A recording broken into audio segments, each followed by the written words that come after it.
My name is Cynthia. I am a certified domestic violence advocate. I'm from San Diego, California, and I'm a mother of 3 kids. I have an 18-year-old son, a 14-year-old son, and a 10-year-old daughter.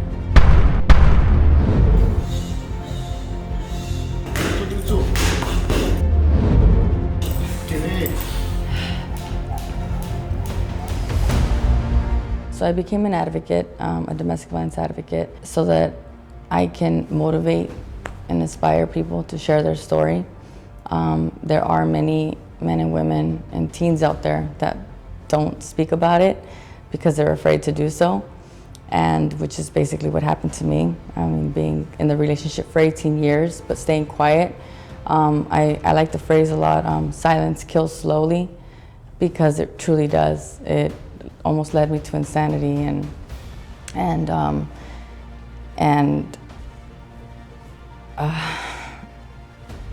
not wanting to be here. I did have suicidal thoughts, and I just, I want to be able to help anybody that's put in that situation to get out of it and give them that strength to move forward before something else happens to them. I was 14 years old when I met my ex-husband at a local boxing gym here in San Diego. He was my trainer, so obviously we were in an abusive relationship, and that's what led me to being a domestic violence advocate once we've separated. How long did we train together for? About 1.5 years. Then that's when I got pregnant, and as much as I wanted to continue training, he wouldn't let me do it anymore. He just said that there's no point in training anymore. So he continued training, but that was just like on his own, and that's it. I couldn't really do anything. He was isolating, he was manipulative, he was controlling. And how I picked up on those was because he'd tell me, you know, you don't have time to see your family, we're busy trying to make money. The isolation was that we moved out of state 2-3 times. Every time that I wanted to, you know, talk to a family member or friend, it was always just saying that they're bad influence for me, so I shouldn't hang around with them, and always wanting to buy me with his sorries. Afterwards, when he'd make me cry, it was just, you know, he'd buy me, you know, any little thing that I was into at that time, and I'm sorry, it won't happen again, you know, I'm sorry I yelled at you, or I'm sorry I made you cry. And it's just a constant, you know, I'm sorry, I won't do it again, and then go back to square one. So you start to pick up on those cycles, and it's just that toxic cycle that never ends. And it's just over and over and over again. So for sure you can tell when they're being controlling and they're isolating you. And so yeah, that was the main thing, how it started with us. At the time that I realized that it was a very unhealthy relationship and just extreme, and I wanted to get out of it, I had maybe like my 2nd kid already. That was back in like 2009. I felt like I had nowhere else to go. He was all I knew. I was 14 years old when I got with him. So much belittlement, so much that emotional and mental abuse that he did to me. I just felt like I couldn't do it on my own.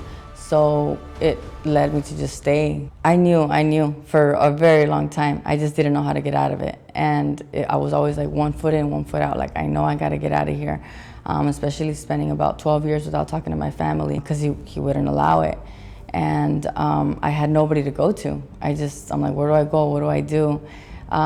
So that's why I lasted so long. But once I reached where I ended up in jail for the self-defense was when I was like, you know what? God's testing me. He's like, this is the last chance I'm gonna give you. Either, you know, you're gonna be here, but because God knows what would have happened next. You know, whether it was death and I'm doing life because I was so fed up, or the other way around where I'm just dead myself because he struck so hard. So I stayed out after that. Got out July 10th, 2020, and I never looked back. What gave me the strength to get out, although I was in it for so long, was that I was back home. I ended up in jail here in San Diego, and I was not in Arizona, so where if I would have been in Arizona, I would have got out, and then there I go, back to square one. which is what he expected. He did call several times, hoping that I would have gone back. And I said, how could I? You know, how could I go back? At this point, both my sons are against me due to parental alienation. He was able to manipulate the situation and make it seem as if it was all my fault and why I deserved it. You know, every time I got hit, every time I got yelled at, she deserved it. And they believe it till today. So my oldest son was the one who called the police on me, and I said, you know what, I need to stay strong for my daughter, and I'll fight for them. I'll keep fighting for them until today. I'm still fighting for them. I do have my social media account open so that they can see that, I mean, I'm out just searching for them, hoping to win them back someday. The last time I did speak to them was in March of last year. They refused to call me mom. They now call me by my name. And they just say that I left them, and you know, I shouldn't have ever left them. According to them, I broke up the family, so they refused to speak to me. As to my ex-husband, like I said, he just doesn't reply to any of the emails. I do have joint legal custody of the boys and full custody of my daughter, but they also refuse to speak to my daughter. The last time that they spoke to my daughter as well, my middle son told her that, you know, why are you listening to Cynthia? Why are you calling me? Yeah, I don't have a sister anymore. And it broke my heart. Right away I had to hang up the phone, and my daughter's just heartbroken as well. I mean, I have to have conversations with her all the time. She understands, you know, I'm not saying I painted a pretty picture for her, but just because she's a little, you know, older, she's pretty mature when it comes to things like this. And I was able to open up to her and let her know that her dad loves her, her brothers love her. They're just in the wrong place right now mentally. And they're just taking this whole separation a lot different and a lot further than how it should be. The advice that I can give anybody who's going through domestic violence is that stay ready. I know that it's hard because it's you know, you separate, you get back together, separate again, get back together, whether it's kids, financial, anything like that.